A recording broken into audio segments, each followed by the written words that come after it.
ফিফার 85 নম্বর দলের বিপক্ষে 3 গোল করে খুশি ব্রাজিল। অবশ্য কঠিন সময়ে জয়মুখ্য ইগোরের বদলি নামা কুনহা করেছেন 2 গোল। গত ম্যাচের পর আজও গোল করেছেন ভিনিসিয়াস জুনিয়র।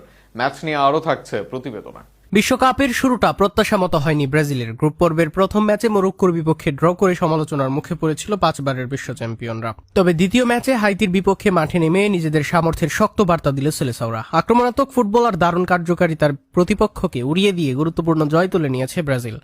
ম্যাচের শুরু থেকেই বলের দখল ও আক্রমণে আধিপত্য ছিল ব্রাজিলের। 12 মিনিটে রাফিনিয়ার শট জালে জড়ালেও অফসাইডের কারণে গোলটি বাতিল হয়। এরপর 22 মিনিটে ব্যবধান করার সুবর্ণ সুযোগ পেয়েছিলেন বার্সেলোনা তারকা। ডান দিক থেকে আসা থ্রু পাসে গোলরক্ষকের মুখোমুখি হলেও লক্ষ্যভেদ করতে ব্যর্থ হন তিনি। তবে সেই হতাশা দীর্ঘস্থায়ী হয়নি। পরের মিনিটেই ভিনিসিয়াস জুনিয়রের শট গোলরক্ষক জন প্লাসিড প্রতিহত করলেও ফিরতি বলে গোল করে ব্রাজিলকে এগিয়ে দেন ম্যাথিউস কুনিয়া। একাদশে সুযোগ পেয়ে আস্থার প্রতিদান দেন ম্যানচেস্টার ইউনাইটেডের এই ফরওয়ার্ড। 34 মিনিটে ব্যবধান দ্বিগুণ করেন ব্রাজিল।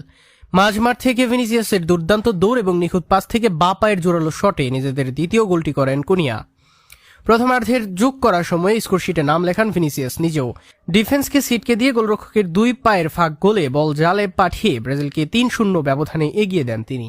দ্বিতীয়ার্ধের হাইতি কৌশলগত পরিবর্তন এনে কিছুটা প্রতিরোধ গড়ে তোলার চেষ্টা করলেও ম্যাচের নিয়ন্ত্রণ ছিল পুরোপুরি ব্রাজিলের হাতে। বরং ব্যবধান আরও বাড়ানোর সুযোগ পেয়েছিলেন ভিনিসিয়াস, তবে শেষ মুহূর্তে সফল হতে পারেননি তিনি। মরক্কোর বিপক্ষে পয়েন্ট হারানোর পর যেই প্রশ্ন উঠেছিল ব্রাজিলের আক্রমণ ও ছন্দ নিয়ে, হাইতির বিপক্ষে সেই প্রশ্নের জবাব দিয়ে দলটি মাঠের খেলায় দিয়েছে। বিশেষ করে ভিনিসিয়াস জুনিয়র ও ম্যাথিউস কুনিয়ার সমন্বয়ে ব্রাজিলের আক্রমণকে নতুন মাত্রা দিয়েছে।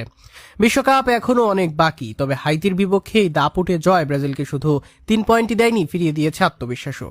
আর সেই আত্মবিশ্বাসকে পুঁজি করে ভিনিসিয়াস কুনিয়ার ব্রাজিল কি আবারও বিশ্বকাপ জয়ের পথে এগিয়ে যাবে, সেটি এখন দেখার বিষয়।